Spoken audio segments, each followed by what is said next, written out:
हे भगवान, पुरा घरै धुवा भइसक्यो। बुहारी पनि कहाँ गइन्। हजुरआमा, मेरो तलब बढाइदिनुस् भन्ला। हे रामो, यो घरमा त बिहान उठ्न पाएको छैन। गन हे आमा, कुकुरले दोष नदिन् त बिहान। ल आज यति मात्रै रहेछ, यति नै लैजाऊ। अब ओर्दर नगर नि फेरि, स्कुल जाने ढिलो भइसक्यो। मात्रै देखिन्छ।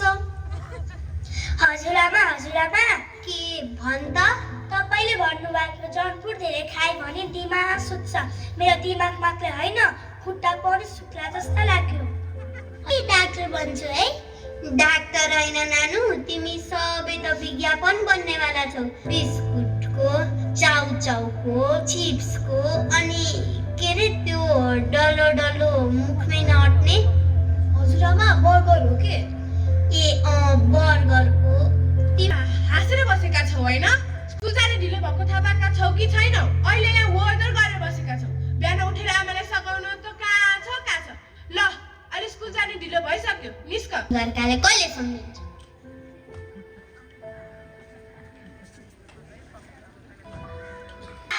भाग्यमानी हुनु। ए नानी हो, के भयो? उसिनेको अन्डा जस्तो मुख बनाएर कहाँ हिँडेको? बाजे, हामी त स्कुलबाट फर्किएको। हजुर चाहिँ कहाँ हिँड्न लाग्नु भएछ नि? म त अलिकति हिँड्न निस्किएको। बुढा शरीरलाई शक्ति नदिने खानेकुरा हो नि। चाउचाउले पेट भन्छ म भरिए, तर शरीरले भन्छ म थाके। थोरै भए पनि घरको दाल भात हाम्रो लागि। नमस्कार। किन यहाँ घर जानुपर्छ त यहाँ बसिर? होइन, आज त्यो केटाकेटीहरूलाई के भयो? दिव्या बहिनी किन यस्ता फुस्सा देखिएका? हावा चल्यो भने उड्लान जस्तो छ त बा। आजकलका बच्चा मोटा होइन, बलियो हुनुपर्छ नि दिदी, यिनी त झनै दुब्ला पो छन्। ए सौम्या, कहाँ गएछ आज यो? ए मेरो बुढी! हे भगवान, यो घरमा त मलाई नोकर जस्तो ठान्छन् क्या। काम गर्ने बेला त मलाई मात्र देख्छन् त। आमा, थाकिस् होला है? थाकिहाल्छु नि, के गर्नु? होइन, तँलाई एउटा कुरा भन्नु थियो के? भनि थाहा छैन। हे बढी नबोल त। यिनभित्र केही काम छैन तेरो? होमवर्क भ्याइस्? छोरीको चर्ती करा, उसलाई हामी भनाभन गरेको मनै पर्दैन। जैनी, तिमीलाई नै बोलाइराखु, बाहिर आऊ न। होइन, बोलाएको पनि सुन्दैन। ए आमा नाको मम्मी! के भयो दिदी, टाढेबाट आउनुभयो त? यस्तो आइसक्नुभयो, अब चिया खान जाऊ न त। हामी चिया खान आएको होइन, हामी एउटा कुरा भन्न आएको। के कामले ल्यायो त दिदी तपाईले यहाँ? तिमी काममा मात्रै ध्यान दिन्छौ र बच्चाहरूको त ध्यानै दिँदैनौ हो। किन र दिदी? हिजो बाटोमा बच्चाहरू भेटेका थिए, साह्रै थाकेका, त्यही भएर तिमीसँग कुरा गर्न आएको। दर्शन काका, भाग्यमानी भएस्। ए सुयस, कामले थाक्यो कि चिन्ताले? दुबैले काका, काम त गर्छु, धेरै गर्छु, तर बजारको महँगाइले छोराछोरीको पेटै नभर्ने भइसक्यो। अहिले हस् दिदी, आज के खेल्ने हो?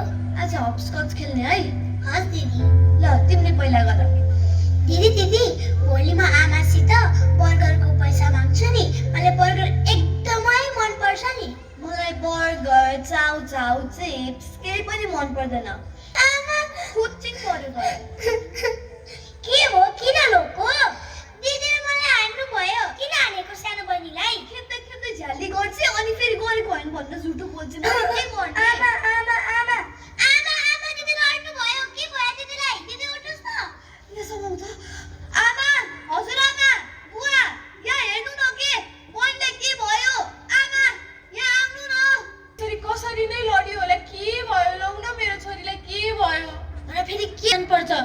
मैले धेरै पल्ट भनेकी थिएँ, बच्चाको पेट भरि मात्र पुग्दैन, शरीर बलियो हुनुपर्छ। डाक्टर साहब, कहाँ जानु भएछ? के भयो? किन यति धेरै आत्तिनु भएको हजुर? हामी दुईजना बाहिर कामको लागि गएको, छोरी त घर आउँदा त चक्कर खाएर लडेकी रहेछ। लौ न डाक्टर म्याम, के गर्ने? म डाक्टर होइन, म नर्स हो। म डाक्टरलाई बोलाएर आइहाल्छु है। तपाईँहरू यति धेरै नआत्तिनुहोस् न।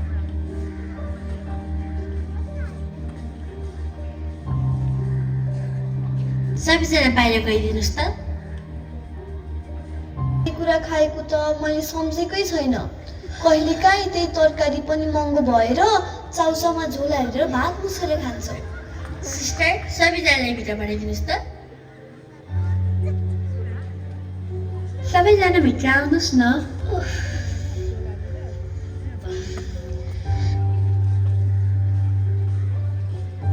बच्चाको के हालत गर्नुभएको? के खुवाउनुहुन्छ यिनीहरूलाई? अब गम्भीर हुनै पर्छ। यी अवस्था मात्र होइन, नराम्रो खाना, असन्तुलित खाना आज सबैमै ध्यान नदिएको अवस्था हो। चाउचाउ बिस्कुट यस्ता कुराले पेट त भरिन्छ, तर शरीर चलाउने शक्ति दिएन। शरीर गाडी हो भने खाना त्यसको इन्धन हो। गलत इन्धन हाल्यो भने गाडी बिच बाटोमै रोकिन्छ। अब मेरो कारण हो र मेरो छोराछोरी बिमारी परेका। म कामको चक्करमा आफ्नै छोराछोरी र परिवारलाई समय दिन भएकी छैन। आफूलाई दोष मात्रै नदिनुहोस्, गर्व बुझ्नुहोस्। बच्चाको हुर्काइमा आमा बुवाको समय सबैभन्दा महत्त्वपूर्ण कुरा हो। पैसा चाहिन्छ, तर स्वास्थ्य खाना नभए बच्चा बलियो हुँदैन।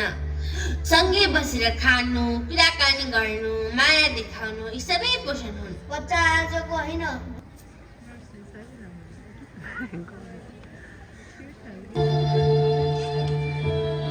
भएर होइन, साक्षी भएर बोल्दैछु। बच्चाको पेट भरिए मात्र पुग्दैन, शरीर बलियो हुनुपर्छ। बुद्धि र अनुभव प्रयोग गरेर भान्सा कोठामा क्रान्ति सुरु। अब चाउचाउ छुट्टीमा, दाल भात ड्युटीमा। बाबा, आमा, हामीले हजुरहरूलाई केही सुनाउँछौँ, राम्ररी सुन्नु है। ल सुना। खानु